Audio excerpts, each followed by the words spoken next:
भाई आज का जो सेशन है वो कोटा कॉलिंग के ऊपर है। बच्चों के 10th बोर्ड के एग्जाम खत्म होने वाले हैं बिल्कुल, और काफ़ी सारे जो पेरेंट्स हैं अपने बच्चों के सामान अब पैक करने में तैयारी में लगे होंगे, और कहीं ना कहीं बच्चों को कोचिंग के लिए बाहर लेके आ रहे होंगे। और मेरा आज का सेशन स्पेशली कोटा के ऊपर है। हो सकता है कि different different parts of the country और भी हैं जहाँ पर भी आप बच्चों को कोचिंग के लिए लेके जाते हैं, लेकिन मेरा अनुभव के बेसिस में आज आपको कोटा कॉलिंग के बारे में सेशन लेने वाला हूँ। और आप बच्चे को कोटा लेके आ रहे हैं, आप बच्चे को किस कोचिंग में एडमिशन करा रहे हैं, किस हॉस्टल में रख रहे हैं, लेकिन मुझे लगता है कि ये वीडियो आप सबके लिए, पेरेंट्स के लिए, बच्चों के लिए, सबके लिए बहुत इंपॉर्टेंट है, क्योंकि हम अपने अनुभव को यहाँ पर आज आपका शेयर करने वाले हैं। क्या रीज़न होता है कि बच्चा कोटा में सफल होता है और क्या रीज़न होता है कि बच्चा कोटा में असफल होता है। देखिए, अगर हम किसी भी कोचिंग की सफलता की रेट की बात करते हैं, आप सब जानते हैं कि कितना कंपटीशन होता है। जेईई में करीब 10 से 11 लाख बच्चे बैठते हैं, और मेडिकल में हम सब जानते हैं 18 से 19 लाख बच्चे बैठते हैं, और नंबर ऑफ सीट्स भी काफ़ी कम होती है। अगर किसी भी कोचिंग का जो सफलता का रेट होता है, मेरे ख्याल से 6 to 8% का सफलता का रेट होता है।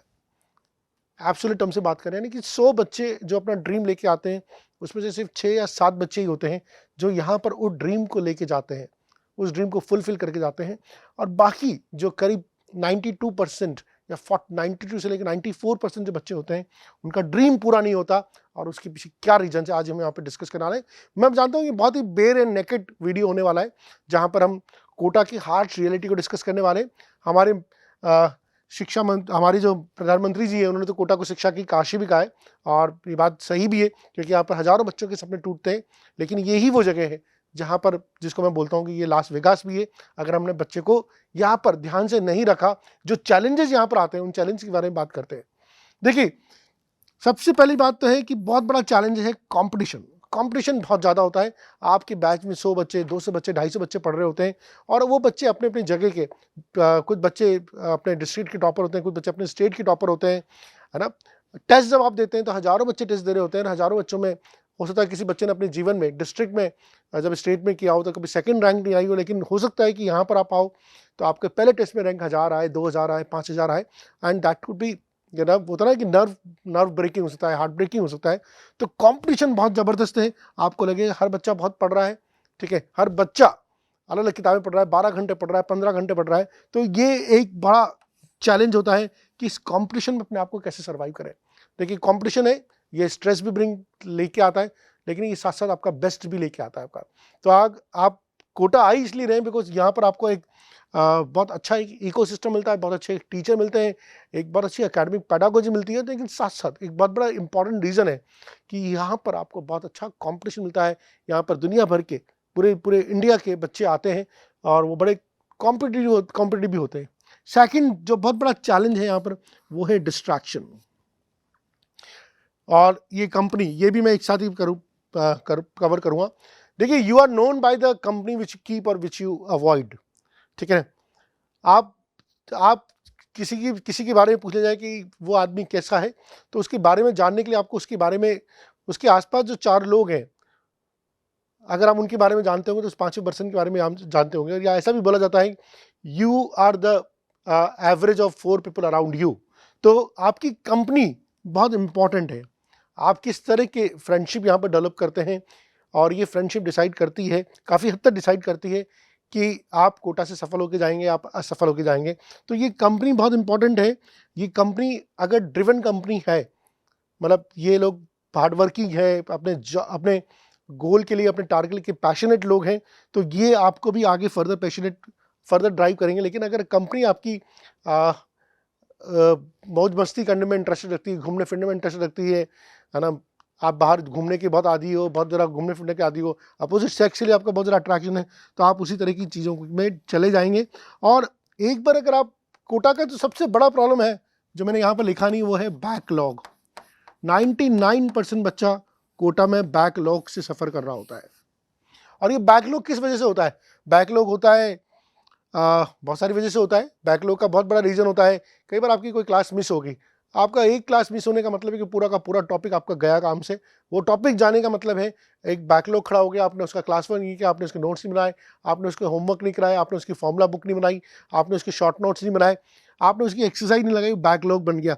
और अगर वो चैप्टर ऐसा है जो फर्दर चैप्टर को लिंक करता है, मान लीजिए फिजिक्स में आपका पहले चैप्टर में दिक्कत आ गई, मैथमेटिकल टूल में दिक्कत आ गई, वो लिंक करता है काइनेमेटिक्स से, वो लिंक करता है प्रोजेक्टाइल मोशन को, वो लिंक करता है एनएलएम को, तो सब जगह प्रॉब्लम आएगी। तो बैकलॉग एक बहुत बड़ी समस्या है जो हर बच्चा 99% बच्चा इस समस्या से गुजरता है। बैकलॉग की एक दूसरी बहुत बड़ी समस्या होती है हेल्थ। जो बच्चे यहाँ पर आते हैं, कई बार किसी को पानी सूट नहीं कर रहा होता है, किसी को हवा सूट नहीं कर रही होती है, किसी को खाना सूट नहीं कर रहा होता है, और उस वजह से बच्चों की हेल्थ पे बहुत ज़्यादा फर्क पड़ता है। तो इसके लिए बहुत इंपॉर्टेंट है कि आपकी जो मेस है, आप जिस जगह खाना खाते हैं वो मेस आपकी बहुत अच्छी होनी चाहिए। कई बार हम इस जगह कंप्रोमाइज़ कर लेते हैं। हम कोचिंग में तो बहुत सिरदर्द लेते हैं कि कोचिंग कौन सी चूज़ करनी है, कौन सी चूज़ नहीं करनी है। मैं आपको बताता हूँ, मोरलेस कोचिंग की मेथोडोलॉजी सभी जगह ऑलमोस्ट सेम है। व्हाट इज इंपॉर्टेंट इज कि बच्चा कहाँ रह रहा है, ये भी इंपॉर्टेंट है कि क्या खा रहा है, ये भी बहुत इंपॉर्टेंट हो जाता है।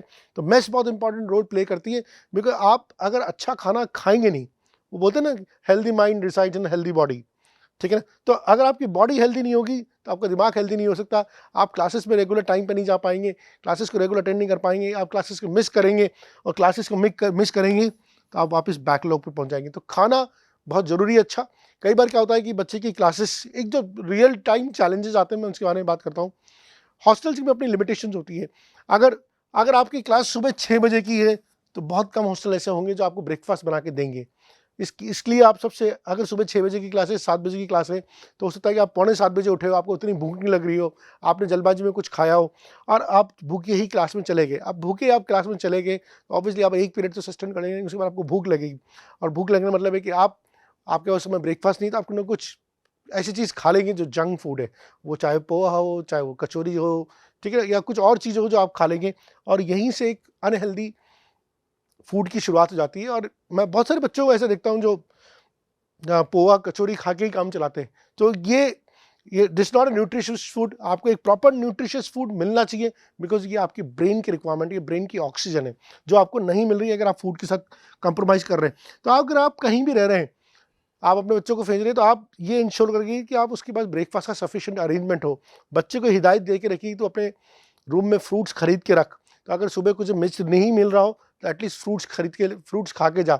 ब्रेड रख ले, ठीक है, कुछ कॉर्न रख लीजिए, है ना, कुछ स्प्राउट रख लीजिए, उनको स्प्राउट को गला दीजिए, बादाम रख लीजिए, कुछ ना कुछ ऐसी चीज़ें घर से आप बना के, घी के लड्डू दे सकते हैं। ऐसी बहुत सारी चीज़ें जो बच्चे को आप ब्रेकफास्ट के रूप में दे सकते हैं। लेकिन बच्चे को जो जंक फूड है उसको अवॉइड करना चाहिए, बिकॉज जो मैं बोल रहा हूँ कि मैं दिन में कई बार 1 बजे धूप में भी निकलता हूँ, तो बहुत सारे बच्चे ऐसे होते हैं जो गोलगप्पे खा रहे होते हैं। There nothing wrong with golgappa, लेकिन जो गोलगप्पे में हम जानते हैं कि किस तरह का कई बार केमिकल वाला पानी यूज़ होता है, और ये पानी ही होता है जो आपकी हेल्थ को बहुत बुरी तरह से अफेक्ट करता है। और हेल्थ अफेक्ट होने का मतलब है आपने क्लासेस मिस करी नहीं, आप बैकलॉग के विशेष साइकिल में आ गए। एक बार आप बैकलॉग के विशेष साइकिल में आ जाते हैं, उससे निकलना मुश्किल है। ये मान लीजिए बैकलॉग का विशेष साइकिल उस अभिमन्यु का साइकिल की तरह है, महाभारत वाले की, जिससे निकलना बहुत मुश्किल होता है। तो ये बैकलॉग का विशेष साइकिल नहीं आना है। तो कंपनी, फूड, डिस्ट्रैक्शंस, देखिए डिस्ट्रैक्शन, बहुत सारे तरह के डिस्ट्रैक्शन है यहाँ पर। सबसे बड़ा डिस्ट्रैक्शन है अपोजिट सेक्स डिस्ट्रैक्शन। ये एक बहुत बड़ा डिस्ट्रैक्शन है यहाँ पर, क्योंकि जब आप आते हैं, टीनेजर की अवस्था में आते हैं, आप घर से बाहर निकलते हैं, एक फ्रीडम आपको मिल रही होती है। अपोजिट सेक्स जो होता है बहुत इजीली अवेलेबल होता है मिंगल अराउंड करने के लिए, और यहाँ पर हम इन सब चीज़ों में उलझ जाते हैं। तो ये एक बहुत बड़ा डिस्ट्रैक्शन है, और ये टीनेजर का एक नेचुरल टेंडेंसी है। स्पेशली जो बच्चे 11-12 में आते हैं वो इसमें ज़्यादा उलझते हैं, रिपीटर बच्चे थोड़े से कम उलझते हैं, लेकिन ये 11-12 वाला बच्चा बड़ा टेंडर एज में होता है। तो ये अपोजिट सेक्स अट्रैक्शन यहाँ पर इसमें बहुत ज़्यादा काम कर रहा होता है। दूसरी चीज़ है डिस्ट्रैक्शन की, अगर बात करता हूँ तो मोबाइल। आपका ये मोबाइल जो है, बहुत से लोग होते हैं जो कंट्रोल भी कर लेते हैं, बहुत से लोग होते हैं जो एजुकेशनल पर्पस के लिए मोबाइल का यूज़ करते हैं, लेकिन बहुत सारी जगह ऐसा होता है कि आप मोबाइल में इंस्टाग्राम, फेसबुक पे रील्स में लग जाते हैं, और आपके कितने घंटे बर्बाद हो जाते हैं आपको पता ही नहीं पड़ता। यहाँ पर लड़कियों के लिए स्पेशली बोलूँगा मैं, क्योंकि ऑब्वियसली लड़कियाँ जब स्मार्टफोन रखती हैं तो उनको बड़ा केयरफुल होना पड़ेगा स्मार्टफोन रखने के समय। आपका मोबाइल नंबर अगर लीक हो जाता है या किसी तरह से अपने दोस्तों के पास आप स्प्रेड हो जाता है, तो फिर वो फर्दर इधर से उधर पहुंच जाता है, फिर आपके पास मैसेज आने शुरू हो जाते हैं, व्हाट्सअप आने शुरू हो जाते हैं, कॉलिंग आना शुरू हो जाती है, और वहाँ से आपका डिस्ट्रैक्शन बढ़ जाता है। बिकॉज अगर कोई टीनेजर लड़की, उसकी बार बार एक मोबाइल पे इंस्टाग्राम पर मैसेज आ रहा होगा, है ना, और वो कोई अप्रिशिएशन का मैसेज आ रहा होगा, या हाय हाउ आर यू, आप कैसे कर रही हो, मैंने तुम्हें देखा था, you are looking very gorgeous. तो ये ऐसी चीज़ें होती हैं जो दिमाग को विचलित कर देती है। आप कोई भी मतलब कोई तपस्वी नहीं है तरह जो तपस्या करने के लिए आए यहाँ पर, ऑब्वियसली एक टीनेजर की अवस्था है। तो आपका नंबर बहुत सैक्रोसेंट होना चाहिए। आप अपना नंबर किसी को दे नहीं, है ना, बहुत ही क्लोज सर्कल में दें, और कोशिश करें कि कुछ जो पाप हैं उनको आप यूज ही नहीं करें। फॉर एग्जाम्पल इंस्टाग्राम अगर आप कोटा आ रहे हैं तो आप इसको डिलीट करके आइए, डिलीट करके आइए, डिलीट करके आइए। मैं इतने सालों के अनुभव से बोल रहा हूँ, इसने जितने लोगों को यहाँ पर बर्बाद किया है उतना किसी ने नहीं किया बर्बाद।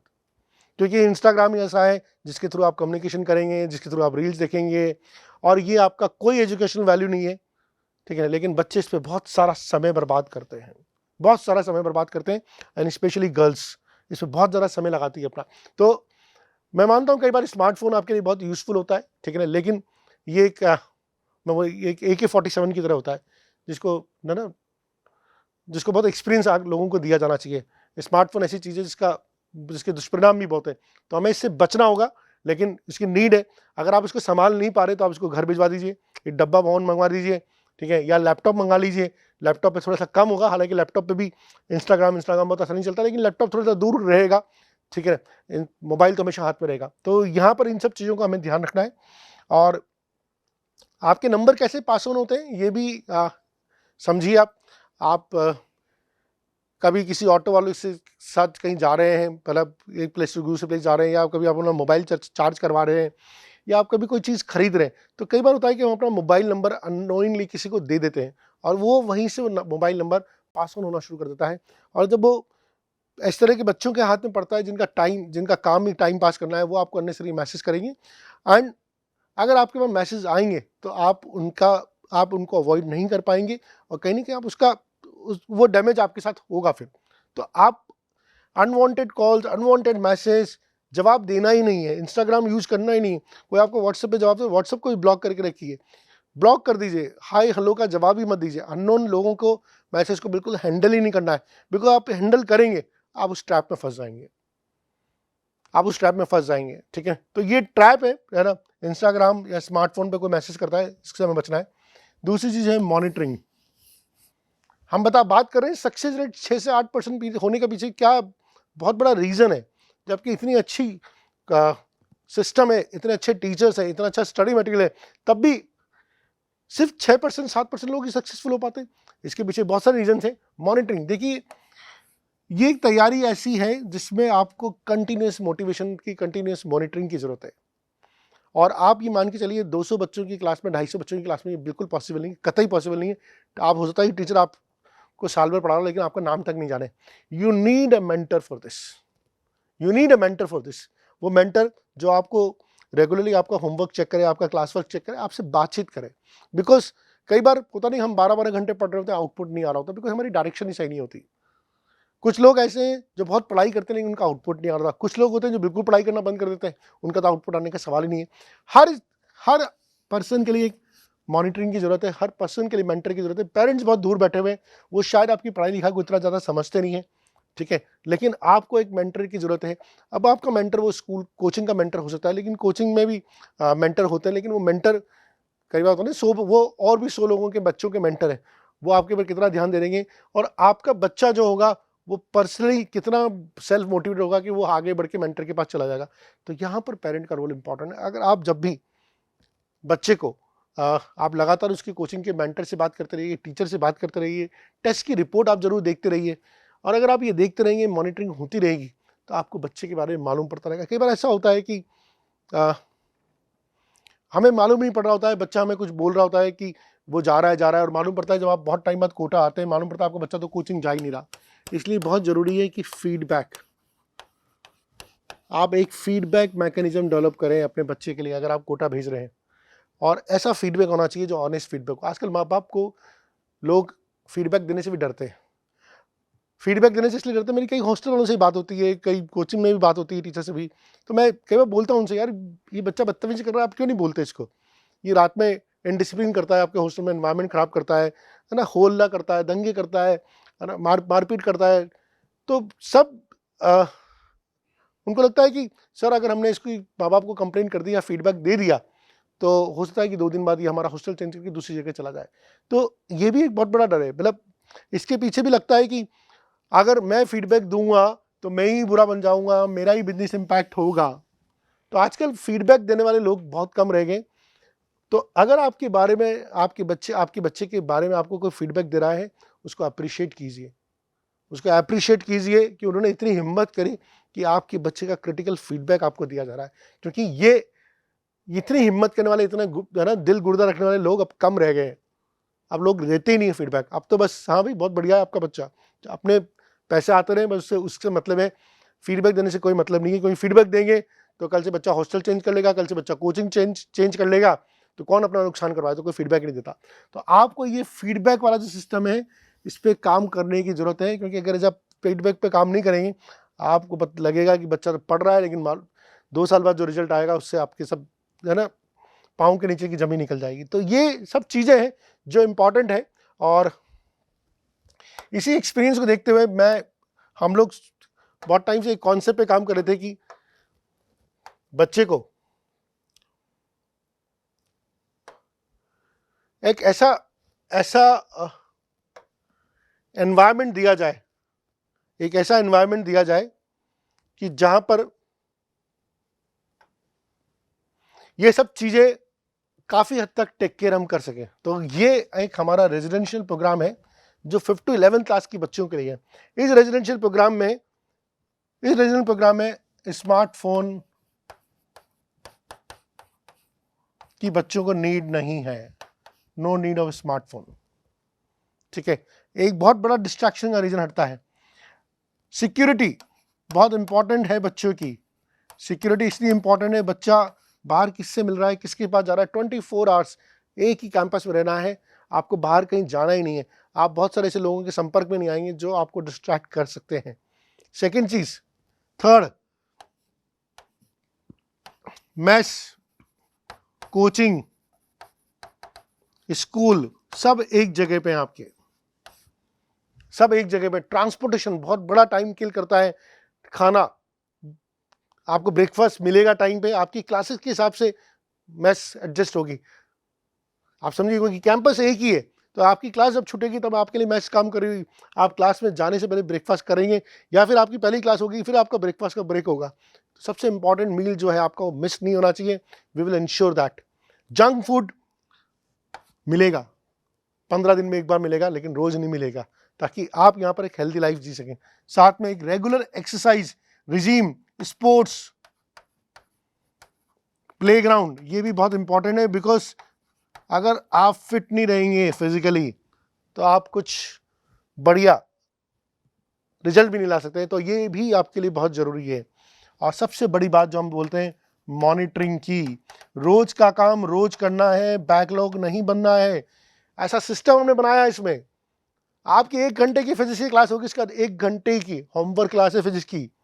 आज आपने काइनेमेटिक्स पढ़ा, एवरेज वेलोसिटी पढ़ा, एक्सीलरेशन पढ़ा, ग्राफ्स पढ़े, 1 घंटे की क्लास, उसके बाद 1 घंटे बैठ के 25 सवाल लगाइए आप, टीचर आपका होमवर्क चेक करेगा। अगर आप इस सिस्टम पे चलेंगे, होमवर्क चेक हो रहा है, आपके क्लास वर्क चेक हो रहा है और आपकी मॉनिटरिंग हो रही है, तो कोई रीजन नहीं है कि ये जो सफलता की संभावना जो हमने लिखी थी ना यहाँ पर 6% से 8%, इस सफलता की संभावना को हम बढ़ा के 25 से 30% कर दें।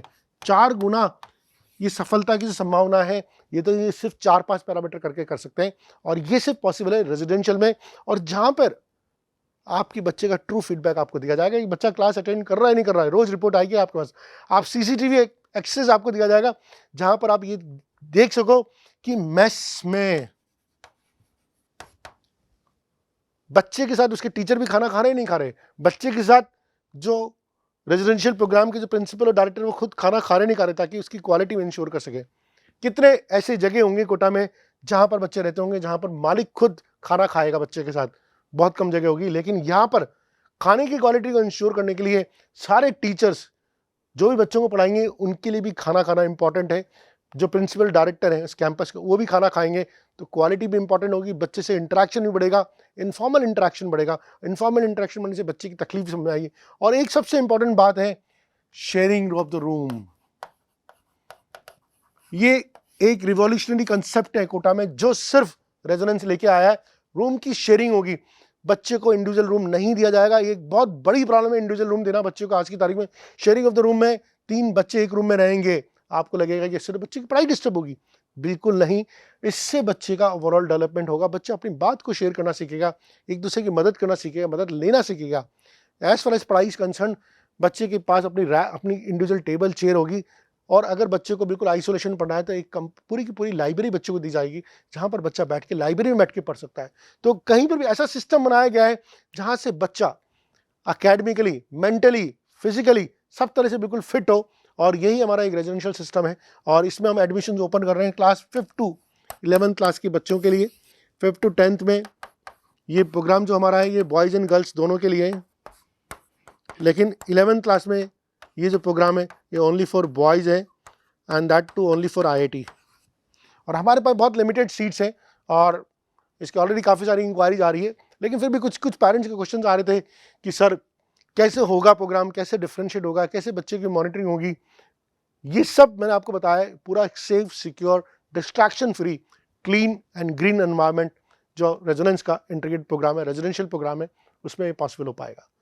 If you have any question आप प्लीज़ कमेंट बॉक्स में लिख के जवाब दें। धन्यवाद।